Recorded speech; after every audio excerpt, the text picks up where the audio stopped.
L'arrivée des B-2 américains en Iran, lors des premiers instants de l'opération Fureur épique, a presque sonné le glas du régime du pays.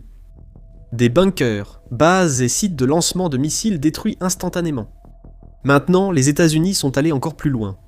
Une frappe encore plus massive de B-2 a touché l'Iran, permettant aux bombardiers furtifs américains d'éliminer certaines des dernières grandes cibles du pays. C'est une destruction d'une ampleur jamais imaginée par l'Iran, et ce n'est pas terminé. Les bombardiers furtifs B-2 Spirit américains ont poursuivi leur première attaque contre l'Iran, pénétrant encore plus loin à l'intérieur du pays pour frapper des dizaines de sites de missiles balistiques construits sous terre et dans les montagnes. Ces sites sont pilonnés avec des bombes pénétrantes de 2000 livres, qui détruisent toutes les protections qu'ils avaient, et ouvrent la voie à des attaques supplémentaires, qui paralysent la capacité de l'Iran à lancer des missiles balistiques. Cela détruit la capacité de l'Iran à riposter contre les États-Unis. Sa stratégie de saturation, que nous aborderons plus tard dans la vidéo, a été anéantie avant même d'avoir commencé. Tout cela est dû au B-2 et à leur ciblage des villes de missiles iraniennes. Ces villes sont immenses et elles sont au cœur de toute la stratégie de l'Iran. El País en a parlé le 2 mars, notant qu'en 2022, l'Iran possédait un important stock de missiles balistiques, soit 3000 armes qui frappent fort, même si des questions subsistent quant à leur précision. Pour les États-Unis, éliminer ces missiles balistiques de l'équation est essentiel pour leur stratégie en Iran. Pour cela, les États-Unis doivent frapper les villes de missiles. Enfouies profondément sous terre, parfois jusqu'à 500 mètres, ces villes sont d'immenses réseaux où l'Iran stocke ses missiles balistiques et les rampes de lancement nécessaires pour les tirer sur ses ennemis. L'Iran a déjà montré l'efficacité de ces villes de missiles en frappant des bases américaines au Moyen-Orient, après l'opération Fureur épique des États-Unis. L'ampleur de ces frappes a diminué, car les États-Unis et leurs B-2 ciblent désormais les ouvertures dans les villes de missiles, permettant à l'Iran de sortir ses lanceurs, faire feu et les dissimuler rapidement. Cette stratégie fonctionne mal pour l'Iran. Les États-Unis et Israël peuvent réagir à chaque lancement en quelques minutes, comme vous le verrez plus tard. Mais pour les États-Unis, les villes de missiles représentent à la fois la plus grande menace de l'Iran et l'une de ses pires vulnérabilités. C'est ce qu'affirme le Wall Street Journal, qui affirme que la vague de bombardements intensifs que les États-Unis déchaînent sur ces villes de missiles cachés est essentiellement en train d'ensevelir les missiles et les lanceurs qui s'y trouvent, les rendant pratiquement inutilisables. L'Iran a essayé de prendre cela en compte avant le début des frappes, ajoute le média, en dispersant certains de ses lanceurs et missiles courent à travers le pays, mais cela annule complètement l'intérêt même des villes de missiles pour la base. Ironiquement, on pourrait dire la même chose des B-2 qui détruisent ces villes par leurs bombardements. Les récentes frappes américaines rendent insignifiantes les villes de missiles. Les récentes sorties de B-2 américains ont paralysé toute la stratégie iranienne avant même sa mise en œuvre. Max Afterburner explique dans sa couverture des nouvelles frappes de B-2 en déclarant « C'est une domination aérienne, pure et simple des B-2, des missions à longue portée, une pénétration furtive et des frappes de précision qui ont déjà réduit d'environ 90% les salves de missiles iraniennes. » Ce chiffre n'est pas inventé. L'amiral Brad Cooper, chef du commandement central américain, l'a confirmé le 6 mars. Les tirs de missiles balistiques iraniens ont chuté de 90% depuis le début de la guerre, grâce aux bombardiers B-2 et leurs bombes de 2000 livres. Ces bombardiers ont détruit la stratégie de saturation par missiles de l'Iran, centrale dans sa doctrine militaire. L'Iran a une raison d'avoir accumulé près de 3000 missiles balistiques. Son plan, quel que soit l'adversaire, a toujours été de lancer des vagues de missiles et de drones pour dévaster l'ennemi. Ce qui se passe à la place, c'est que la force écrasante de ce type de stratégie basée sur les missiles et les bombes s'est retournée contre l'Iran. Et ce sont les B-2 américains qui sont au cœur de tout, car ils ont empêché l'Iran de pouvoir riposter. Les tactiques de l'Iran visent la saturation, explique Max Afterburner. Ils cherchent à submerger les missiles intercepteurs. Ces intercepteurs sont tirés par des navires de guerre américains et des bases à travers tout le Moyen-Orient pour empêcher les missiles iraniens d'atteindre leurs cibles et de causer des dégâts. Ils sont précieux, peu importe comment on les considère, mais l'utilisation par l'Amérique de ces bombardiers B-2 a fait que l'Iran ne peut pas saturer comme il le souhaitait. Moins d'intercepteurs coûteux sont utilisés, car l'Iran a dû adopter une approche plus limitée, que nous détaillerons si vous restez avec nous. Le centre de recherche et d'éducation Alma indique que l'Iran visait à se doter de 8000 missiles balistiques avant l'intervention américaine. Cela permettrait, selon la même source, de générer une capacité de saturation des cibles susceptibles de submerger les systèmes de défense israéliens, en plus de pouvoir être utilisés contre tout autre ennemi qui oserait se dresser sur la route de l'Iran. Les États-Unis ont utilisé leur B-2 pour anéantir tout l'ensemble des installations avec des bombes pénétrantes. Et voici comment les bombardiers ont procédé. Dans les 72 heures précédant le 6 mars, la force de bombardiers américaine a lancé des attaques contre 200 cibles situées au cœur de l'Iran, dont plusieurs à proximité de la capitale, Téhéran. Cette force comptait d'autres bombardiers que les B-2. Les B-2 ont largué leurs bombes pénétrantes de 900 kg sur les lanceurs de missiles balistiques les plus enfouis et protégés d'Iran. En somme, les États-Unis ont fait bien plus que lancer des frappes à distance avec des munitions longue portée. Les capacités furtives des B-2 ont permis à ces appareils de s'approcher au plus près des cibles que les États-Unis devaient frapper, ce qui a été essentiel dans la dégradation massive des capacités de missiles de l'Iran que nous observons actuellement. Cette dégradation a été rendue possible grâce au BLU-109. Le pénétrateur de 2000 livres évoqué précédemment était l'arme principale des B-2 lors de cette seconde vague de frappe. Il y a une bonne raison. Le BLU-109 fournit aux États-Unis ce dont ils ont besoin pour atteindre leurs objectifs en Iran, tout en gardant une menace plus grande en réserve pour plus tard. De Gaulle présente les bases de la bombe, en précisant qu'elle est fabriquée par Lockheed Martin et qu'il s'agit d'une explosion à haute puissance. Une ogive à fragmentation dotée d'un corps en alliage d'acier conçu spécifiquement pour percer des cibles renforcées, comme les bunkers qu'utilise l'Iran pour protéger ses lanceurs de missiles. Nous ignorons combien de ces bombes les États-Unis détiennent, mais selon De Gaulle, 600 ont été vendues aux Émirats arabes unis. Dans ce cas, il faut supposer que les États-Unis en ont accumulé bien plus, permettant à leurs B-2 d'en lancer des dizaines par frappe sur une cible. Les B-2 auraient sans doute employé la variante BLU-109B, une version améliorée de la Mark 84, avec des capacités de pénétration. Les B-2 américains pouvaient également avoir la possibilité de larguer ces puissantes bombes à distance, puisque l'ogive a déjà été utilisée avec des bombes guidées GBU-31, ainsi qu'avec les bombes guidées au laser GBU-24 et GBU-27 entre autres, par le passé. Les États-Unis ont ainsi équipé leur B-2 de l'une de leurs armes les plus polyvalentes pour cette série de frappes. Max Afterburner précise que les BLU-109 des GBU-31 traversent terre, roches et béton armé, généralement entre 1,20 et 1,80 m de béton voire plus dans le sol, avant le déclenchement du détonateur à retardement. Une fois que ce détonateur à retardement est déclenché, environ 225 kg d'explosifs déchirent la cible frappée par les B-2 américains, générant une onde de choc massive qui rase tout sur son passage. Des tunnels s'effondrent, des bunkers disparaissent, emportant missiles et lanceurs que les États-Unis souhaitent éliminer. Attendez, vous pensez sûrement, tu as dit que certaines villes de missiles iraniennes sont enfouies à des centaines de mètres sous terre. Qu'est-ce qu'une bombe qui ne pénètre qu'une infime partie de cette profondeur va pouvoir faire pour empêcher l'Iran d'utiliser ces villes? C'est une très bonne question et nous allons y répondre dans un instant. Avant d'aller plus loin, vous regardez The Military Show. Si vous n'êtes pas encore abonné, c'est le moment idéal pour cliquer sur le bouton afin de ne jamais manquer une vidéo. Donc la clé du succès du BLU-109 réside dans deux choses. Les cibles spécifiques que les B-2 américains frappent avec cette arme et la façon dont ils utilisent les bombes. Les États-Unis ne veulent pas que leurs bombes pénètrent assez profondément pour détruire une ville de missiles. Ce qui est plus important pour ces villes souterraines, qui sont en fait d'immenses réseaux de tunnels souterrains, ce sont les entrées et les sorties.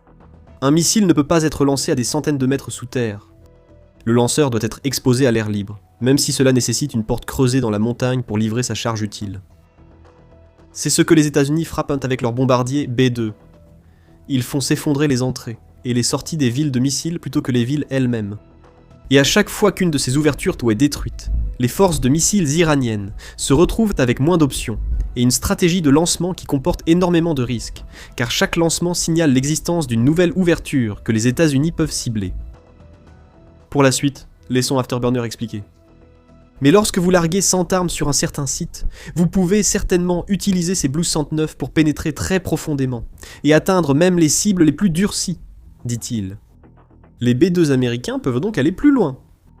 L'US Air Force affirme qu'un B-2 peut transporter 18 tonnes de charge utile. Dans le cas du BLU-109, cela représente 20 bombes, qui peuvent toutes être larguées, sur une seule cible, peut-être en plusieurs passages. Chaque salve s'enfonce plus profondément que la précédente, permettant aux États-Unis d'atteindre des cibles enterrées inaccessibles avec une seule bombe.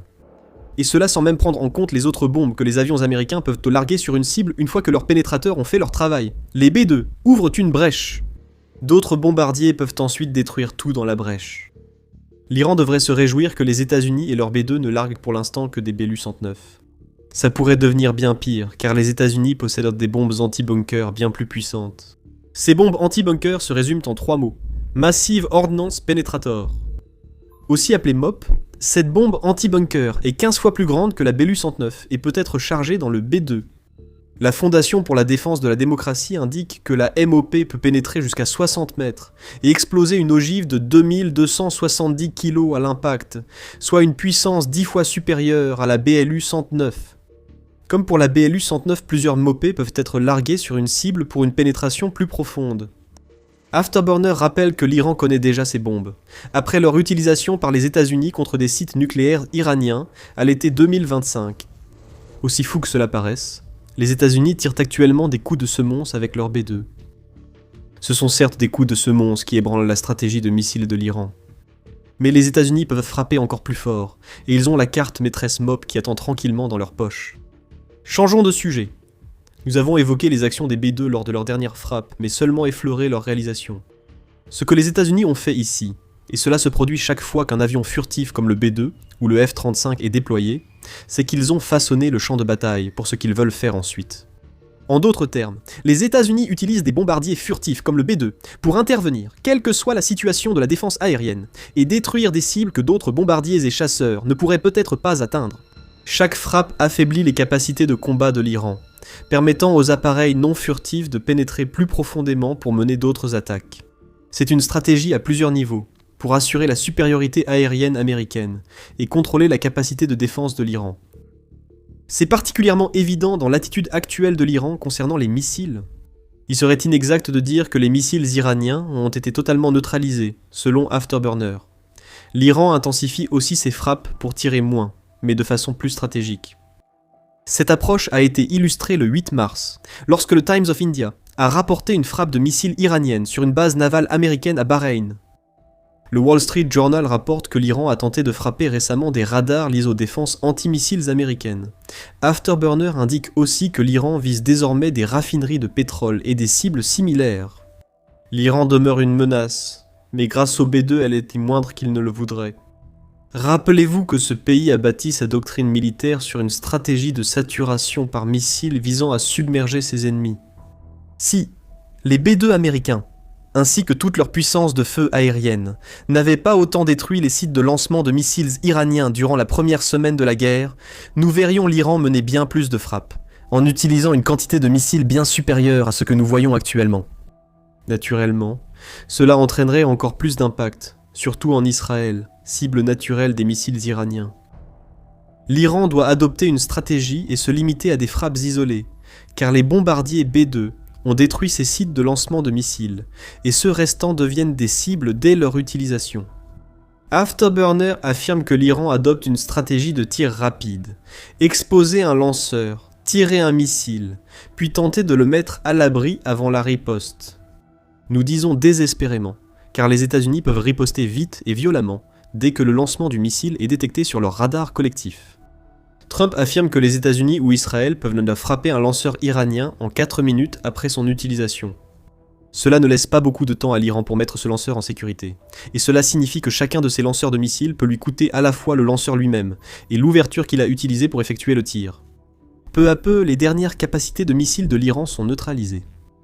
De plus, les frappes américaines ciblent désormais la neutralisation des capacités de fabrication de missiles iraniennes, les B-2, permettant des attaques sûres, en profondeur.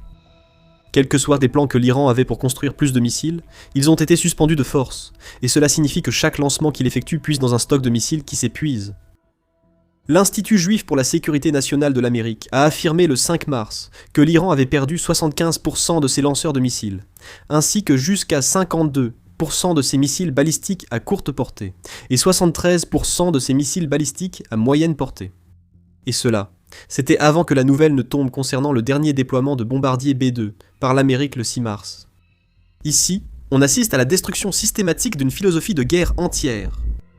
Chaque frappe en profondeur menée par les B-2 américains neutralise encore plus de missiles iraniens, en plus de rendre plus sûres les attaques des autres appareils américains. L'Iran devient plus stratégique dans ses frappes parce qu'il y est contraint, et chacune de ces frappes comporte un risque énorme de représailles américaines. Et en parlant de représailles, Afterburner affirme que tout cela revient à dire que les États-Unis affamaient la machine de riposte iranienne. L'Iran tire encore des missiles, mais il en lancerait bien plus si ses lanceurs et sites n'avaient pas été neutralisés par les B-2 et leurs bombes pénétrantes de précision. Et cela ne va faire qu'empirer.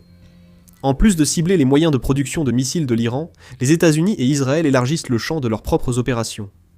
Les installations pétrolières iraniennes sont ciblées après la neutralisation de la majorité de ses capacités militaires.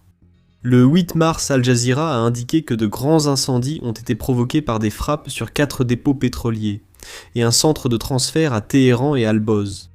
Il semble qu'après avoir paralysé les capacités de lancement de missiles de l'Iran avec ses B-2 lors de la phase 2 de ces frappes, les États-Unis passent à la phase 3, qui consistera à éliminer littéralement le carburant dont l'Iran a besoin pour maintenir sa machine de guerre vacillante en marche.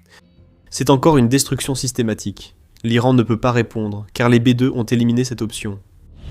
Et toujours, à l'horizon, plane la perspective de nouveaux B-2 arrivant pour effectuer leurs frappes chirurgicales sur les cibles les plus précieuses qui restent en Iran. Alors que la guerre contre l'Iran débutait sa 2e semaine, le Royaume-Uni a finalement autorisé les États-Unis à utiliser ses bases, notamment la RAF Fairford et Diego Garcia dans l'océan Indien. Pourquoi est-ce important ? Des B-1B sont déjà arrivés à la RAF Fairford, et il est probable que des B-2 et B-52 les rejoignent bientôt. Avec Diego Garcia en jeu, ces bombardiers disposent d'une base proche de l'Iran pour se ravitailler et recharger leurs armes.